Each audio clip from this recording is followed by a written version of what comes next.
পাশাপাশি বারংবার নিজের ব্যবহার এবং সামাজিক কাজকর্মের জন্য নজর কেড়েছেন। তবে এদিন নিজেকে রামের সঙ্গে তুলনা করতেই কটাক্ষের মুখে পড়তে হলো তাকে।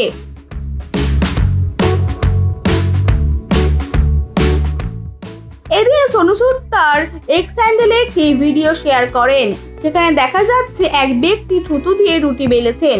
এই ভিডিও শেয়ার করে এক ব্যক্তি লেখেন, এই থুতু দেওয়া রুটিটি সোনু সুদের কাছে পাঠানো হোক, ভ্রাতৃত্ব বজায় থাকবে। এই ভিডিও শেয়ার করতে গিয়ে কটাক্ষের মুখে পড়েন অভিনেতা। সোনু সুদ এদিন পোস্টটি শেয়ার করে লেখেন, আমাদের শ্রীরাম যদি সবরীর এটুকুল খেতে পারেন তাহলে আমি কেন পারবো না। style.com ট্যাটু স্টুডিও, এখানে অতি যত্ন সহকারে ট্যাটু শেখানো ও ট্যাটু করা হয়। ট্যাটু স্টুডিওতে কোর্স করে আপনিও হতে পারেন একজন tattoo artist. Contact us for more details.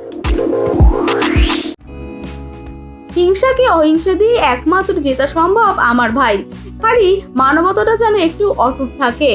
জয় শ্রীরাম। এই পোস্টে নিজেকে রামের সঙ্গে তুলনা করেছেন বলেই নেটিজনরা তাকে এক হাত নিয়েছেন।